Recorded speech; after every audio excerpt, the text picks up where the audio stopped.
கர்த்தருடைய பரிசுத்த நாமம் மகிமைப்படுவதாக. நேற்றிலிருந்து நாம் அப்போஸ்தலர் நடபடிகள் புத்தகத்தை படித்து கொண்டு வருகிறோம். நேற்றைய தினம் நாம் முன்னுரையை பார்த்தோம். இன்றிலிருந்து 1ஆம் அதிகாரத்திலிருந்து நாம் தொடங்க இருக்கிறோம். ஒரு சின்ன ஜெபம் பண்ணிடலாம். பூமியிலே நான் பரதேசி, உமது கற்பனைகள் எனக்கு மறையாதையும். பூமியிலே நான் பரதேசி, உமது கற்பனைகளை மறையாதையும். ஆமேன். கர்த்தருடைய பரிசுத்த நாமம் மகிமைப்படுவதாக.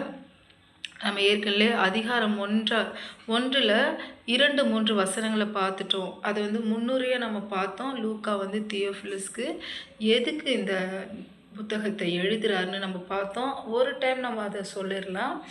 செய்யவும் உபதேசிக்கும் தொடங்கின எல்லாவற்றையும் குறித்து 1ஆம் பிரபந்தத்தை உண்டு பண்ணினார். ஆண்டவர் என்னென்ன செய்யணும், என்னென்ன உபதேசிக்கணும் அப்படின்ற காரியங்களை குறித்து அவங்களோட சம்பாஷித்த அந்த காரியங்களை பற்றி என்ன பண்ணுறாரு, லூக்கா தியோஃபிலுஸ்க்கு எழுதுகிறாரு. அது நமக்கும் எழுதப்பட்டு இருக்குது.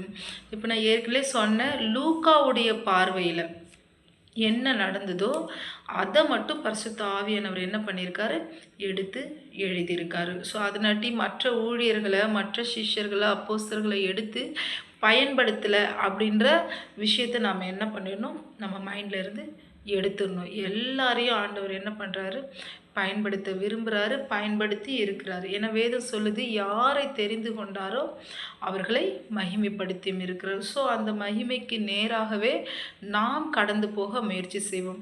இப்போ அதிகாரம் 1 வசனம் 3ல் பாருங்கள். 40 நாளளவும் அப்போஸ்தலருக்கு தரிசனமாகி தேவனுடைய ராஜ்யத்துக்குரிய காரியங்களை குறித்து பேசினார். தெளிவான திஷ்டாந்தத்தினாலே உயிரோடு இருக்கிறவராக காண்பித்தார். இப்போ 40 நாளளவும் அப்போஸ்தலருக்கு தரிசனமானார். இப்போ தரிசனமானார்னா என்ன, திடீர்னு என்ன பண்ணார், காட்சி கொடுத்தார். இப்போ ஏற்கனவே மரியாளுக்கு உயிர் தெழுந்து காட்சி கொடுத்தாரு. அதுக்கப்புறம் 12 சீஷர்கள் 12 சீஷர்களில் 11 சீஷர்கள் இருக்கும் பொழுது காட்சி கொடுத்தாரு. அப்போ அந்த நேரத்தில் தோமா கிடையாது. திரும்ப 2வது முறை திரும்ப தரிசனம் கொடுக்கும் பொழுது தோமா இருக்கார். அங்கே ஆண்டவர் சொல்கிறாரு, என் கைகளை பாரு, என்னுடைய விழா எலும்பை பாரு அப்படின்னு சொல்லிட்டு என்ன பண்ணுறாரு, காட்டுறாரு. அதுக்கப்புறம் திபேரியா கடலில் அவர்களுக்கு என்ன பண்ணுறாரு, மீன் சுட்டுலாம் கொடுத்து என்ன பண்ணுறாரு, அவங்களுக்கு காட்சி அளிக்கிறார். இப்படி காட்சி அளிக்கும் பொழுது என்ன ஆகுது, இப்படி தான் அவர் தரிசனம் கொடுத்தாரு, காட்சி அளித்தார். 40 நாள் அளவும் அவர் என்ன பண்ணுறாரு, அப்போஸ்தலர்களுக்கு காட்சி அளித்து பல காரியங்களை அவர்களோடு என்ன பண்ணுறாரு, பேசுகிறார். அதில் முதல் காரியம் என்னன்னு பார்த்தீங்கன்னா, தேவனுடைய ராஜ்யத்துக்குரிய காரியங்களை குறித்து பேசினார் இல்லையா. தேவனுடைய ராஜ்யத்துக்குரிய காரியங்களை குறித்து பேசியிருப்பார். அடுத்தது தெளிவான திஷ்டாந்தத்தினாலே உயிரோடு இருக்கிறவராக காண்பித்தார். இது கொஞ்சம் ட்ரிக்கியான ஒரு வேர்டு. அந்த திஷ்டாந்தம் இன்ஃபாலிபிள், எரர் ஃப்ரீ, அதாவது ஒரு குற்றம் கூட, ஒரு சந்தேகம் கூட இல்லாமல் அவங்களுக்கு வராத அளவுக்கு தன்னை என்ன பண்ணார், காண்பித்தார்.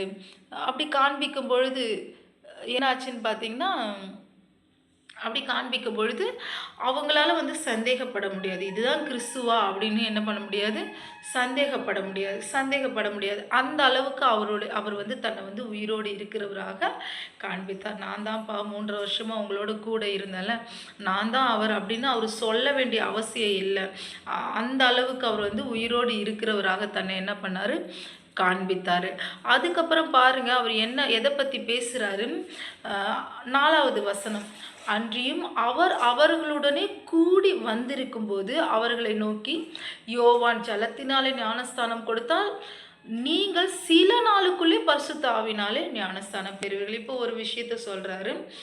ஏற்கனவே இதை பற்றி ஆண்டவர் சீஷர்களோட பேசிட்டார். என்ன பேசினார், தேற்றரவாளன் வருவார், நான் போகிறது உங்களுக்கு நல்லா இருக்கும், நான் உங்களை திக்கற்றவர்களாக விடேன், பரிசுத்த ஆவியானவர் உங்களிடத்தில் வரும்போது நீங்கள் அவர் பல காரியங்களை உங்களுக்கு எடுத்து பேசுவார். இப்படி ஏற்கனவே அவங்களுக்கு ஏற்கனவே சீஷர்களுக்கு சொல்லியிருந்தார். ஸோ அதை திரும்பவும் என்ன சொல்கிறாருன்னா, யோவான் சொன்னார் இல்லையா, நான் ஜலத்தினால ஞானஸ்தானம் கொடுப்பேன், எனக்கு பின் வருகிறவர் பரிசுத்த ஆவியினால ஞானஸ்தானம் கொடுப்பாரு. இதை பற்றி இப்போ ஆண்டவர் பேசிகிட்டு இருக்காரு. இதை பற்றி பேசிகிட்டு இருக்கும்போது அவர் என்ன சொல்கிறாரு, நீங்கள் எருசலேம் விட்டு போகாமல் என்னிடத்தில் கேள்விப்பட்ட பிதாவின் வாக்குத்தத்தம் நிறைவேற காத்திருங்கள். எவ்வளோ ஒரு அழகான வார்த்தை பாருங்கள்.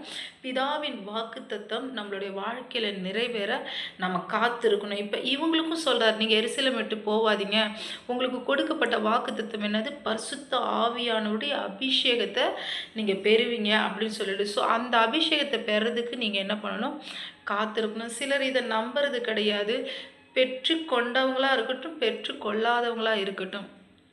நிக்கோதேமஸை பார்த்து ஆண்டவர் ஒரு வார்த்தை சொல்கிறாரு யோவான் 3ஆம் அதிகாரத்தில், பூமிக்குரிய காரியங்களை நான் சொல்லும் பொழுதே நீ நம்ப மாட்டேன்றியே, பரலோகத்துக்குரிய காரியத்தை சொன்னால் எப்படி நம்புவ? இப்போ ஆண்டவர் வேதத்தில் நமக்கு தெளிவாக எழுதியிருக்காரு, பரிசுத்த ஆவியின் அபிஷேகத்தை தருவேன், ஞானஸ்தானத்தை தருவேன் அப்படின்னு சொல்லியிருக்காரு. அந்த விஷயத்தை நான் நம்பலைன்னா, ஸோ இது ஒரு எப்படி சொல்கிறது, இது நம்பக்கூடிய அளவுக்கு உங்களுக்கு ஆண்டவர் மேலே நம்பிக்கை இல்லைன்னு தான் சொல்லணும். ஸோ பரிசுத்த ஆவியனுடைய அபிஷேகத்தை பெறதுக்கு நம்ம என்ன பண்ணணும், எப்பொழுதும் காத்திருக்கணும். அதுதான் ஆண்டவர் நமக்கு கொடுத்திருக்கிற வாக்குத்தத்தம். பிதாவின் வாக்குத்தத்தம் நிறைவேற காத்திருங்க. பரிசுத்த ஆவியானுடைய ஞானஸ்தானத்தை பெறதுக்கு நம்ம என்ன பண்ணணும், ஆண்டவருக்காக காத்திருக்கணும். இதை பற்றி பேசிகிட்டு இருக்கும்போது இப்போ சீஷர்கள் என்ன சொல்கிறாங்க பாருங்கள், 6-7.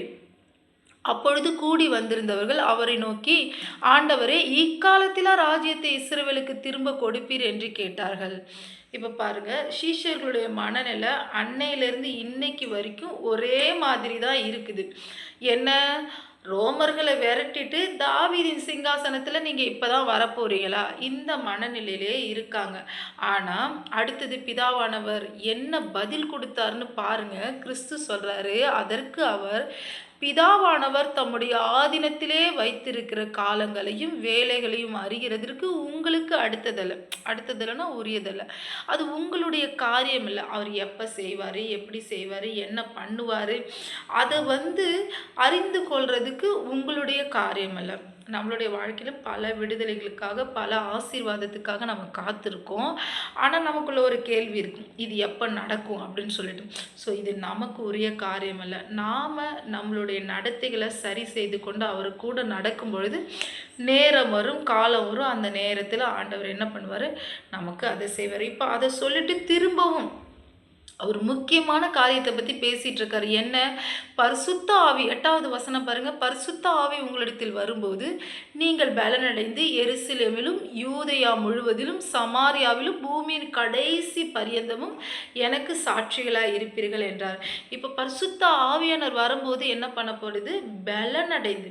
இந்த பலன் எதுக்காக தெரியுமா, கர்த்தரை பற்றி நம்ம யாருக்கு வேணாலும் சொல்ல முடியும். சில நேரத்தில் நீங்கள் உங்கள் வாழ்க்கையில் பாருங்களேன், ஒரு சிலருக்கு நம்மளால் ஈஸியாக சொல்லிட முடியும். ஆனால் ஒரு பதவியில் இருக்கிறவங்க, ஒரு நல்ல ரொம்ப பணக்காரங்க, மீன்ஸு ரொம்ப மரியாதைக்குரியவங்க, அவங்கள்ட்ட ஆண்டவரை பற்றி நம்மளால் சொல்ல முடியாது. ஸோ நமக்கு அந்த பலன் கிடையாது.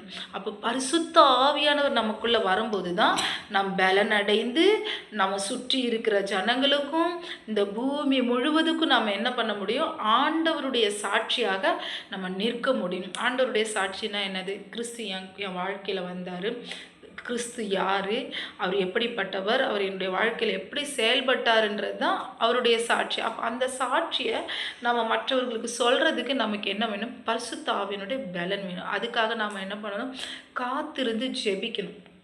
இப்போ பாருங்கள், இது சொன்னதுக்கப்புறம் ஆண்டவர் என்ன பண்ணுறாரு, ஒரு இப்போ 9-10 நீங்கள் பார்த்தீங்கன்னா 9, 10, 11, 12 என்ன பண்ணியிருக்கு, ஆண்டவர் உயிர் தெழுந்து அவர் மேகங்கள் வழியாக என்ன பண்ணுறாரு, பரலோகத்துக்கு போகிறாரு.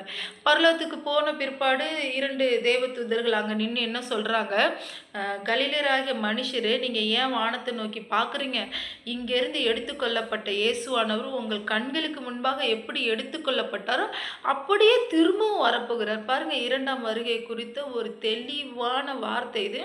திரும்பவும் வரப்போகிறார். பாருங்க அழகா இந்த இயேசுவானவர் 11வது வசனம் வாசிக்கிறேன். இந்த இயேசுவானவர் எப்படி உங்கள் கண்களுக்கு முன்பாக வானத்துக்கு எழுந்தருளி போனாரோ அப்படியே மறுபடியும் வருவார் இல்லையா?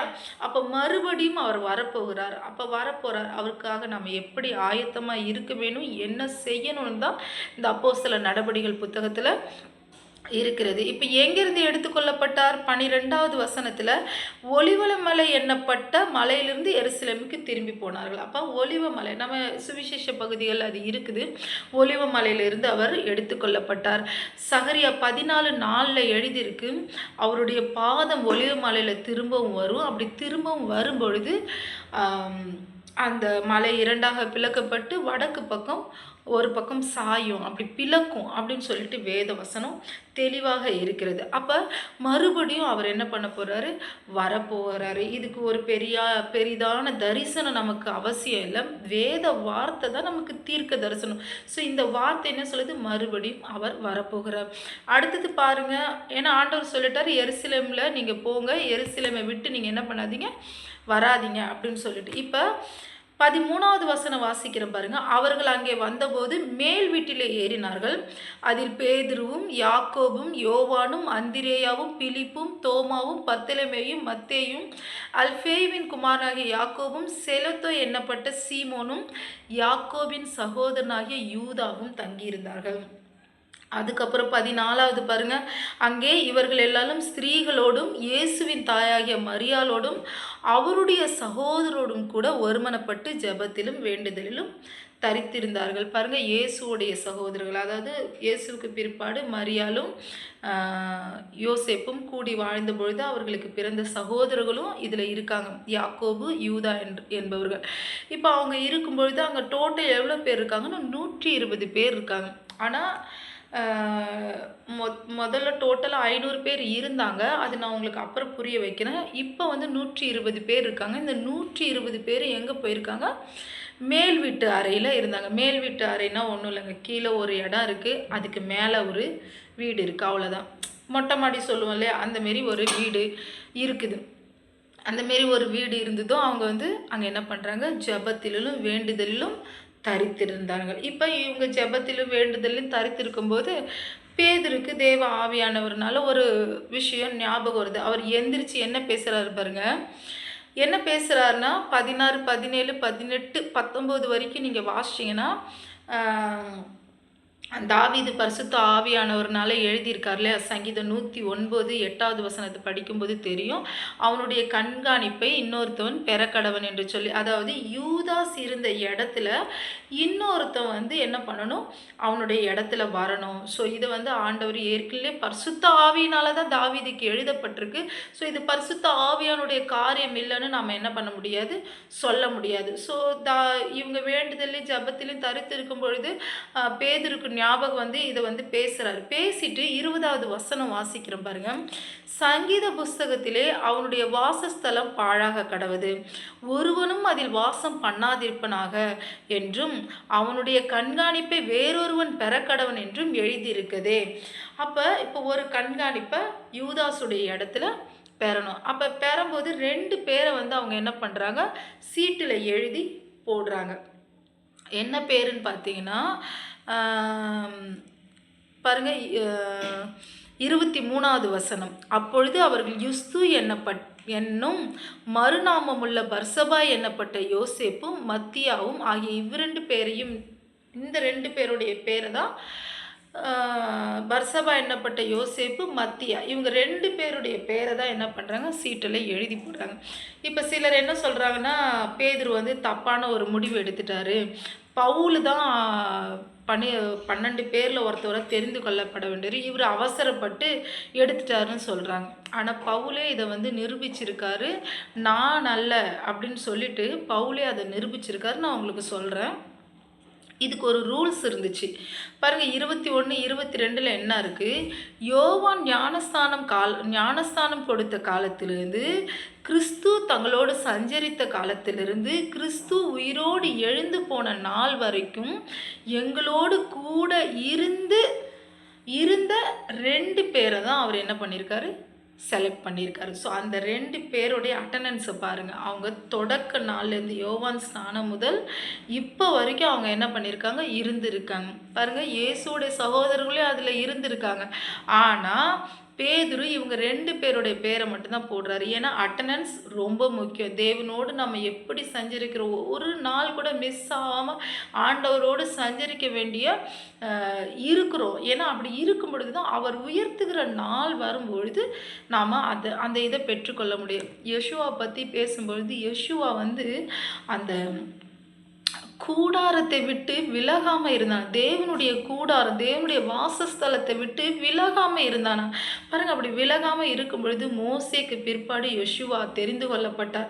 மோசேக்கிட்ட ஆண்டவர் சொல்கிறாரு, அவன் மேலே கையை வை, உனக்கு இருக்கிற கணத்தில் கொஞ்சம் கணத்தை அவனுக்கு கொடுன்னு சொல்லிட்டு. பார்த்தீங்களா, அட்டண்டன்ஸ் எவ்வளோ முக்கியம். நம்ம ரெகுலராக சபைக்கு போகணும், ரெகுலராக வேதம் வாசிக்கணும், ரெகுலராக ஜெபிக்கணும். ஸோ அப்படி ரெகுலராக அந்த ஒரு காரியம், அந்த ஒரு ரூல்ஸ் பேதுரு என்ன பண்ணார், ஃபாலோ பண்ணார். அது தேவ ஆவியானவரால் அவர்களுக்கு என்ன பண்ணப்பட்டது, கொடுக்கப்பட்டது. இப்போ யார் செலக்ட் பண்ணப்பட்டிருக்காங்க பாருங்கள், 26வது வசனம். பின்பு அவர்களை குறித்து சீட்டு போட்டார்கள், சீட்டு மத்தியாவின் பேருக்கு விழுந்தது. நான் ஏற்கனவே சொன்னேன் பார்த்தீங்களா, தோமாவை பற்றி எழுதாதனால தோமா ஊழியம் செய்யலைன்னு அர்த்தம் கிடையாது. இங்கே பர்சவா செலக்ட் பண்ணலன்றதுக்காக அவர் ஊழியம் செய்யலைன்னு அர்த்தம் இல்லை. நம்ம அப்போஸ்தலர் நடவடிக்கைகள் வாசிக்கும் போது அது வரும். ஸோ அப்படி வரும்போது மத்தியா 12 அப்போஸ்தலர்கள், டிசைபிள்ஸ் 12 அப்போஸ்தலர்கள் மத்தியில் அவரை என்ன பண்ணியிருக்காங்க, செலக்ட் பண்ணிட்டாங்க. இப்போ நான் உங்கள்கிட்ட சொன்னாலே பவுல் இதை ஒத்துக்கொண்டார்னு. 1 கொரிந்தியர் 15வது அதிகாரம் வசனம் 5, 6, 7 பாருங்கள். கேபாவுக்கும் பின்பு 12 தரிசனமானார். பாருங்க, நமக்கு தெரியும் யூதாஸ் காரியத் மரித்து போயிட்டார். அப்போஸ்தலர் 1 அதிகாரத்தில் வரும்போது தான் மத்தியா செலக்ட் பண்ணப்பட்டிருக்காரு. பவுலுக்கு இது எப்போ தெரியும், 9வது அதிகாரத்துக்கு வரும்போது தான் பவுலுக்கு தெரியும். ஆனால் பவுல் சொல்கிறாரு 12. அதாவது பவுல் தெளிவாக சொல்கிறாரு, நான் இல்லைப்பா, அந்த அப்போஸ்தலர்கள் 12 பேர் அவங்க தான். ஏன்னா அதில் ஒரு ரூல்ஸ் இருக்குது. யோவான் காலம் முதல் ஆண்டவர் உயிரோடு எழுந்ததை தன்னுடைய கண்களால் பார்த்த நாள் வரைக்கும் உள்ள சாட்சி 12 பேர், அந்த மத்தியாவும் ஒருவர். ஸோ யாரும் நம்மளால சொல்ல முடியாது. பாருங்கள், இன்னொரு வசனம் 6வது பாருங்கள். அதன் பின்பு அவர் 500 பேருக்கும் அதிகமான சகோதரருக்கும் ஒரே வேளையில் தரிசனமானார். அப்போ 500 பேரும் ஒரே வேளையில் இருந்திருக்காங்க. அந்த இடத்துல ஆண்டவர் என்ன பண்ணியிருக்காரு, தரிசனமானார். ஆனால் அப்போஸ்தலர் 1 அதிகாரத்துக்கு வரும்பொழுது என்ன நடக்குது, 120 பேர் தான் இருக்காங்க. ஸோ ரொம்ப முக்கியம், நமக்கு அட்டண்டன்ஸ் ரொம்ப முக்கியம். நம்ம தேவனோடு எவ்வளவு நேரம் சஞ்சரிக்கிறோம், தேவனோடு எவ்வளவு நேரம் நம்ம செயல்படுறோன்றது ரொம்ப முக்கியம். கர்த்தருக்கு பிரியமானவர்களே, இந்த 1 அதிகாரத்தில் 12 பேர் வந்துட்டாங்க. ஸோ இந்த 12 பேரையும் என்ன பண்ணுறாங்க, அப்போஸ்தலர்களாக நியமிக்கப்பட்டு இந்த 1 அதிகாரம் முடியுது. பார்த்தீங்களா, நான் உங்களுக்கு சொன்ன பார்த்தீங்களா, அடிப்படை 12 சிஷ்யர்கள் எப்படி ஆனாங்க, ஆவியானவர் அவர்களுக்கு என்ன கட்டளை கொடுத்தார். நீங்கள் எருசலேமில் காத்திருங்க. இப்போ இவங்க எருசலேமில் காத்திருக்காங்க. 2 அதிகாரத்தில் எருசலேமில் இவங்க கூட என்ன நடந்ததுன்றதை நம்ம பார்க்க முடியும். நம்ம செபிக்கலாம். அன்புள்ள ஆண்டவரே, உமக்கு நன்றி செலுத்துகிறோம். இந்த 1 அதிகாரத்தை நீர் எங்களுக்கு ஆசீர்வாதமாக கொடுக்கப்பட்டதுனால உமக்கு நன்றி செலுத்துகிறோம். இயேசு கிறிஸ்துவின் வல்லமையுள்ள நாமத்தினால செபிக்கிறோம் பிதாவே, ஆமென்.